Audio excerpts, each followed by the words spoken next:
O direito dialoga com várias outras ciências e também com a arte que imita a vida.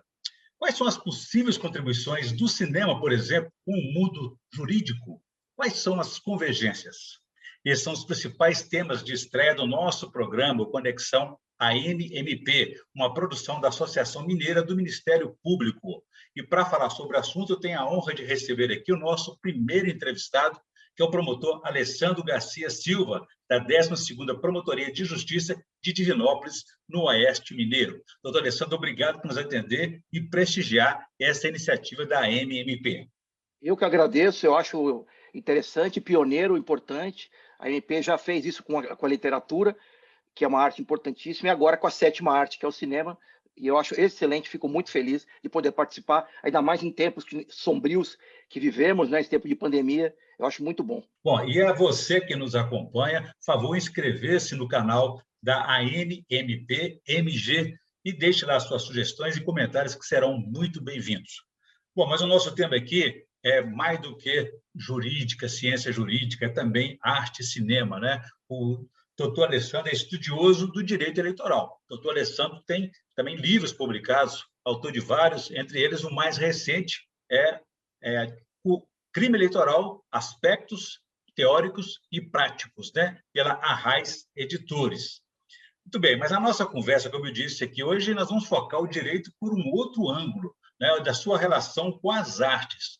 O direito é vida e a arte imita a vida. Há muitas convergências entre eles, doutor Alessandro? Sim, sem dúvida. Eu tinha, no primeiro ano da faculdade, meu professor, foi até na primeira aula, ele usou uma expressão que me agradou muito e até hoje eu me recordo dela. Onde está a sociedade, está o direito. Onde está a sociedade, está o direito. Eu costumo dizer, onde está o cinema, está o direito também, e vice-versa. Ele retrata, normalmente, a sociedade.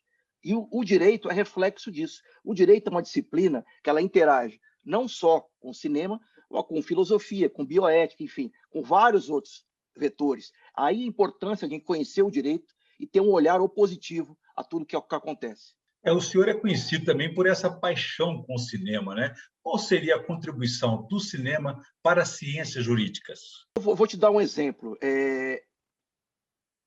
Temas que são caros à nossa sociedade, como, por exemplo, a deficiência, as pessoas com deficiência.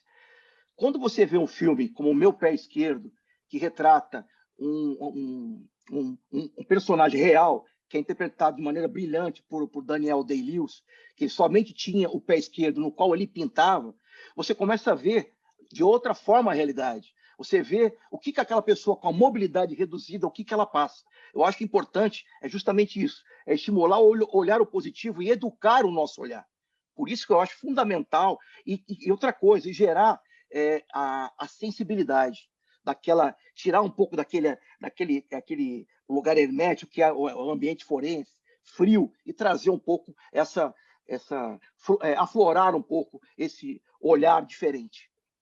Você falou em sensibilidade e falou também em ambiente forense, né? A verdade a sensibilidade é sentimento, né? E sentença tem a ver com sentimento, não é isso? Sim, sem dúvida. A gente vê vários filmes que abordam essa relação, essa simbiose, cinema e direito. É fundamental. A sentença é o relato do que aconteceu no processo, é o relato de uma história que foi contada no processo. Por isso, há essa simbiose com o cinema, no qual está relatando uma história também, da mesma forma. Às vezes baseada em fatos reais, às vezes é ficção científica. O senhor acha que o cinema pode ajudar, por exemplo, a interpretar aí o campo jurídico? Essa atividade, por exemplo, ajuda o senhor no dia a dia como promotor? Sim, ajuda, de maneira indiscutível. Por exemplo, tem um filme, eu comecei a ter outro olhar com relação ao bullying, principalmente na minha época, nas épocas que nós estudávamos, né, em 1977, 78, que eu estava na escola, a gente não falava muito em bullying. Mas depois, um caso que eu peguei na promotoria, depois de eu ter visto um filme que me afetou de maneira especial, que foi o filme Mask, Marcos do Destino, que é um filme feito pela Cher, e o Eric Stoltz é um menino que tem um problema, uma deformidade facial rara, e ele passa uma série de bullying em escolas públicas. Aquilo me fez olhar aquela situação de uma outra forma. E tem uma versão recente desse filme, né? Tem. Essa eu não vi, não. Uhum. Eu não gosto de ver muito filme versão recente. Eu gosto mais de ver a original. Certo. Agora, qual filme assim, que o senhor acha que é mais relacionado com o direito, assim, que o senhor mais admira e por que o senhor admira? Pode nos contar um pouco sobre essa narrativa? Bom, na verdade, existem vários, mas eu posso te falar de um em especial, chama Sessão Especial de Justiça, é um filme de 1975, do Costa Gavras. Ele relata uma situação que aconteceu na França, durante a Segunda Guerra Mundial, mais ou menos no ano de 1941, no qual um oficial da nazista é assassinado por membros da resistência francesa. O comando nazista, revoltado com essa situação, determina que eles não conseguem prender o culpado pelo assassinato, então obriga o establishment, então, que 6 presos políticos condenados por crimes meramente políticos sejam condenados à pena da morte como exemplo para que aquilo não ocorra de novo. Então, este fato ele demonstra muito a questão da violação dos princípios constitucionais, ou, por exemplo, o princípio da irretroatividade e integridade da lei penal, porque se cria uma lei para punir pessoas por fatos posteriores. Outra coisa, aqueles crimes são crimes políticos. Se impõe pena de morte, é um crime político. Quer dizer, que fere o princípio da proporcionalidade das penas, o princípio do juízo natural. Cria-se um tribunal próprio para julgar aquele caso. Então, esse filme é bem emblemático nesse aspecto. Ele demonstra bem, embora seja um filme mais hermético, difícil para quem não gosta de cinema, mas é um filme que ele aborda tudo isso, e isso é muito atemporal. Porque hoje, infelizmente, vivemos isso, um ativismo judicial exacerbado, praticado pelo Supremo Tribunal Federal, no qual ele põe em tábula rasa vários princípios constitucionais. Então, este filme é importante para isso. Na minha sala, eu tenho o cartaz desse filme colocado, que é um juiz andando com a toga e com os pés manchados. É o retrato desse filme. E é muita coisa que eu vejo atualmente. Por isso eu destaco esse filme. O senhor tem uma página na rede social, né, no Instagram, em que o senhor compartilha essas curiosidades sobre o cinema. Né? É a junção de duas palavras, né? Cinéfilo, aquele que é apaixonado por cinema, e legal, que vem da lei para juntar o cinema com o direito. A minha paixão, ela aflorou quando ela coincide com a chegada do videocassete, né, e das fitas VHS, por volta de 1982. Meus pais eram separados e todos os finais de semana eu ia para casa do meu pai. Meu pai, naquela época, comprou um videocassete e ele era um apaixonado também por cinema. Então, eu comecei a assistir vários filmes com ele. E filmes até... eu tinha 12 anos, assistia filmes mais profundos. Isso acabou, de certa forma, me cativando. Depois, com 16 anos, eu passei a frequentar um cinema de arte que tinha em Santos, que passava filmes fora do circuito comercial, chamava o Posto Cine Arte. E eu passei a frequentar, a fazer cursos. Aí, com 17, 18 anos, eu comecei a ir à Mostra Internacional de Cinema, em São Paulo. Eu sempre fazia uma maratona de filmes quando tinha Oscar. Eu ia no cinema e via uma série de filmes. Foi daí que surgiu esse meu interesse. Essa questão da página que eu criei com uma forma de catarse, né? Eu consegui fazer uma junção de duas coisas que eu sou apaixonado, que é o direito e o cinema. E também uma forma que eu achei na pandemia para tentar recuperar o meu passado, porque lá atrás, quando eu prestei vestibular, eu fiz escondido o vestibular para cinema e fiz para direito, porque eu sabia que meu pai não concordava muito. E depois meu pai falou para mim, você quer, isso é 87, né? Você quer passar fome, você faz cinema. Mas eu sempre gostei de direito também. Então, de certa forma, agora eu resgatei, não só com essa página, mas também fazendo alguns cursos de cinema. Né? Aquilo que hoje, com 50 anos, eu estou fazendo aquilo que eu, com 17, pretendia, mas por razões, né? Eu não pude fazer. E quais os cursos o senhor já fez na área do cinema? Eu fiz um curso sobre linguagem do cinema, sobre história do cinema e sobre crítica de cinema. Isso dá uma compreensão maior, né, do que o público comum, digamos assim. Agora, doutor Alessandro, voltando à questão do direito, né, o direito antes era da corte, né, mas o mundo do direito está cada vez mais próximo aí do cidadão. Isso ajuda na compreensão da realidade que nós vivemos? Sim, eu acho que é fundamental. Existem documentários que mostram a realidade carcerária, existem filmes que retratam a questão LGBT, existem filmes que tratam a questão da discriminação racial, que são temas que nós vivemos como promotor no dia a dia, a defesa dos Uhum. grupos vulneráveis. Então, a gente vê esse filme, vê a situação que aquela pessoa está vivendo, nos traz aquilo que eu já falei, olhar o positivo. Porque eu não vivo aquela realidade, eu não sei. Então, às vezes, eu dar um parecer ou entrar com uma ação. É bom de ter essa realidade trazida pelo cinema, que nos conta histórias, às vezes reais, às vezes não. Mas, enfim, mostrar como é que passa um negro naquela situação, como se passa um deficiente, uma pessoa com deficiência naquela situação. Por isso que eu acho fundamental essa junção de cinema e direito, para tentar nos dar essa sensibilidade que é fundamental para a nossa tarefa do dia a dia. A experiência que o senhor tem, tanto no mundo, naturalmente, do direito, jurídico e também no mundo do cinema, o senhor acha que as artes podem ser usadas aí na formação do bacharel do direito, dos operadores de direito também? Sim, eu acho que é fundamental. Inclusive, no país, já existe uma série de faculdades que tem essa disciplina, embora eletiva ou optativa, chamada Direito no Cinema. A FGV do Rio, por exemplo, tem. Inclusive, lançaram um livro chamado Direito no Cinema, relatando essa experiência dessas aulas. A PUC de São Paulo, eu sei que tem, e outras mais pelo país. Eu acho que é fundamental, muito importante. E qual que, assim, o diretor que o senhor mais admira, que o senhor considera, assim, um expert, né, na capacidade de produzir, dirigir um filme? Eu, Nossa, são vários, né? Mas eu gosto muito do cinema italiano, né? A fase que eu aprendi da história do cinema italiano, que eu mais gosto, é do neorrealismo italiano.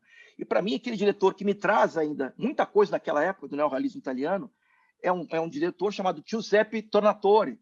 Na minha opinião, ele fez o filme que é o primeiro, na minha lista, é o primeiro, chama Cinema Paradiso, que é uma obra-prima. Ele fez também outros filmes maravilhosos. Malena, ele fez Uma Simples Formalidade, ele fez O Melhor Lance, é um filme que até tem no Amazon Prime, que é um filme fantástico. Ele é uma pessoa que eu admiro. Outro filme com Marcello Mastroianni, Estamos Todos Bem, que até foi refilmado nos Estados Unidos, mas para mim a versão com Marcello Mastroianni é muito superior. Existem aquelas discussões, aquelas curiosidades, que o senhor também é especialista em divulgá-las aí, sobre as adaptações, né, literárias para o cinema. Algumas são bem feitas, outras nem tanto. Como é que o senhor avalia isso aí? Como é que acerta na mão essa migração de uma arte para outra? É, Se eu for falar só com relação à adaptação da obra literária, sem abordar a questão do cinema, né? Uma obra literária de um modo geral. Por exemplo, vou te dar um exemplo que, para mim, eu tenho muita reserva, porque eu acho que o escritor ele tem muito mais liberdade criativa do que o cineasta, né? Que tem um produtor por trás, que tem meta, tem prazo, tem uma série de coisas, tem aquele período de 2 horas. Normalmente, o filme é formatado para venda comercial no formato de 2 horas. Às vezes, tem uns que têm uma liberdade maior, podem fazer 2 horas e 3 horas, como, por exemplo, Scorsese. Eu vejo como uma experiência de sucesso, porque eu li o livro e vi o filme, O Poderoso Chefão. Eu acho que até porque o Mário Puzo, que foi o autor do livro, ele escreveu o livro, ele publicou o livro em 69, e o filme é de 72. E ele integrou a equipe de roteirista. Por isso foi um grande sucesso. Eu acho que essa, para mim, na minha opinião, é a melhor, e também está entre os meus 10 melhores filmes. Agora, há um filme que eu gosto muito, muito do filme, mas se você lê o livro e vê o filme, você vê que muita coisa deixou de ser feita importante para o filme. Por exemplo, O Nome da Rosa, do Humberto Eco. É um filme fantástico, com Sean Connery. É um filme muito bom. Só que tem muitas coisas que deveriam ser levadas, que estão no livro, para mostrar, por exemplo, a igreja, o que a igreja queria com aquilo, por exemplo, evitar que o conhecimento fosse divulgado, que as pessoas tivessem acesso ao conhecimento. Isso foi pouco trabalhado no filme, ficou mais focado na questão de descobrir quem é o assassino, né? E eu acho que isso era mais importante. Mas como diversão, como entretenimento, Nome da Rosa é excelente. Só que como adaptação literária, eu tenho minhas reservas. Curioso, porque a gente acha que o direito está no campo da objetividade, da ciência objetiva, se é que pode-se dizer que existe uma ciência objetiva, né? E as artes estariam nesse campo subjetivo. Isso é correto ou não existe ciência exata? Não, para mim não existe ciência exata. O direito é permeável. Ele não é uma coisa sólida, ele é permeável. Ele aceita informações da economia, ele aceita da filosofia, ele aceita da bioética. Ele não é hermético, não é fechado, não. Pelo contrário, ele é permeável. Ele aceita essa subjetividade, sim. E evolui também de acordo com a evolução da própria Sim, sociedade, né? sociedade, exatamente. Muito bem. O senhor é o autor de um artigo também aí que é chamado A Defesa da Sociedade está fora de moda. Como é que é isso? Qual que é o foco? A questão, essa minha abordagem foi uma questão crítica e até hoje, ela, embora foi feita há tempo, ela é atual, foi em 2008, se eu não me engano, ela é muito atual. E as decisões que são tomadas em benefício da criminalidade, em especial da criminalidade de alta delinquência, né? Que são decisões absurdas, no qual você mantém preso o jornalista por um crime de opinião, um parlamentar, e libera e solta um traficante. Então, são coisas que aqui no país que a gente vê, e isso foi uma forma de externar essa minha crítica, entendeu? Se interpretar a Constituição por partes e de importar do exterior teses que só interessam para absolver, mas aquilo que é para condenar é esquecido, não interessa. Essa foi uma crítica, e esse é o teor desse artigo. Entendi. E a realidade também do cidadão, né? Quer dizer, as ciências jurídicas, de uma forma ou de outra, elas se realimentam para o seu aperfeiçoamento dessa própria realidade, né? Sim, sem dúvida. Faz parte do nosso dia a dia, né? Uhum. O modelo, por exemplo, que hoje é muito adotado, da conciliação, da mediação, tem relação com esse aperfeiçoamento? Como é que só varia esse estágio hoje do sistema de justiça? Eu acho que é um progresso com relação àquilo que não existia antes, né? Era muito tímida a questão da conciliação, e agora vão ser feitas uma série dessas formas de autocomposição. É sempre positiva, até essas formas, é importante até o cinema nisso aí, nesse aspecto. Tem vários filmes que abordam essa questão de conciliação, de como ser feita, como que você consegue obter êxito. Por isso que o cinema ele contribui de maneira constante com o aprimoramento da nossa função. Que outras sugestões de filmes aí relacionados ao direito só tem para a nossa audiência? Tem aqueles filmes, os roteiros do John Grisham, por exemplo, são filmes Tempo de Matar, fenomenal, filme fenomenal, O Dossiê Pelicano, O Segredo, O Júri, também aquele outro filme, Duas Faces de um Crime, com o Richard Gere, foi a estreia do Edward Norton. Esse filme é fantástico, esse filme ele trata da questão racial também. Um ingrediente do filme é a questão racial. Numa cidade do Mississippi, uma menina negra é violentada, torturada e quase morta por dois homens brancos no Mississippi. O pai da menina, revoltado, que é negro, vai e assassina os dois dentro do fórum. E aí surge uma série de questões raciais, né? Ele podia ter feito isso? O negro podia ter matado as filhas? Surge uma série de discussões.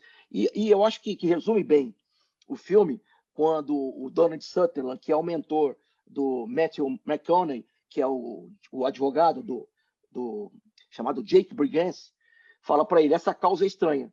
Se você perder, fará justiça. Se você ganhar, também fará. Então, isso mostra bem o que é esse retrato da realidade.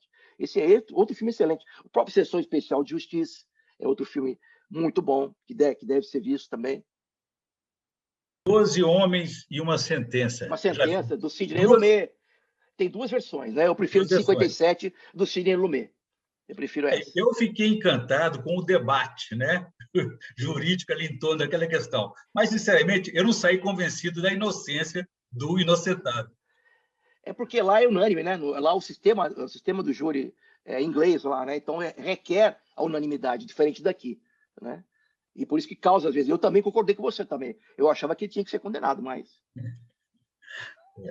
Doutor Alessandro, agora nós estamos ainda vivendo um período ainda bastante atípico da nossa realidade com essa pandemia.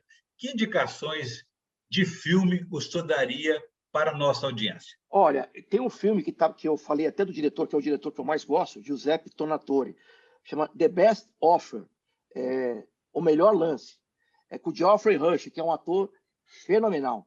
Esse filme é muito bom. Ele é um leiloeiro muito famoso, todo cheio de meticuloso, sério, sistemático, e acontece uma reviravolta na vida dele. Eu não posso contar, porque senão eu vou dar spoiler, mas eu recomendo esse filme. Ele é excelente e é um do diretor que eu gosto. E outros filmes, tem um monte aí no Scarface, do Brian De Palma, que é com Al Pacino, Poderoso Chefão, também está disponível no Netflix. Enfim, muita coisa aí. Muito bem. Na área jurídica, o caso Colini. também. O caso Colline está na área jurídica também, interessante. Muito bem. Gostaria de só agora uma avaliação sobre os rumos do Ministério Público nesse momento no país, em Minas Gerais. Que avaliação? Eu acho que nós estamos aí, como sempre, né? O Ministério Público está sofrendo retaliações, né? No Congresso. Eu torço para que o atual Procurador-Geral faça uma boa gestão. Ele é uma pessoa gabaritada, com experiência, que possa colocar a gente numa rota menos colisão. Que, na verdade, a gente sabe que nós somos uma carreira que não podemos integrar o parlamento, somos vedados, não temos a capacidade eleitoral passiva, né? Isso permite o quê? Que nós não tenhamos representantes no Congresso que possa, de certa forma, defender a nossa atuação. E o nosso papel é pôr o dedo na ferida de políticos, de governantes, enfim. A gente sabe que eles estão lá para legislar e nós não temos essa força. Então, eu espero que a gente consiga vencer uma série de barreiras que estão sendo postas aí, mas, de um modo geral, os promotores na pandemia estão desempenhando muito bem o seu papel. Ok. Muito bem, eu conversei aqui, então, com o promotor Alessandro Garcia Silva, da 12ª Promotoria de Justiça de Divinópolis, no Oeste Mineiro, e discutimos sobre a relação, as convergências entre o direito e a arte, especialmente do cinema. Doutor Alessandro, muito obrigado pela entrevista. Foi um prazer aqui inaugurar, junto com o senhor, esse Conexão AMMP. Eu que agradeço, eu espero que tenha novos debates. Até eu faço lives com o Lélio também sobre cinema, pois eu vou até postar para vocês acompanharem também. Muito obrigado. Bom, nós ficamos por aqui. Você que nos acompanhou aqui até agora pode ver e rever essa entrevista quantas vezes quiser no canal da AMMP-MG no YouTube, nas redes sociais e no próprio site da associação. Obrigado e até a próxima.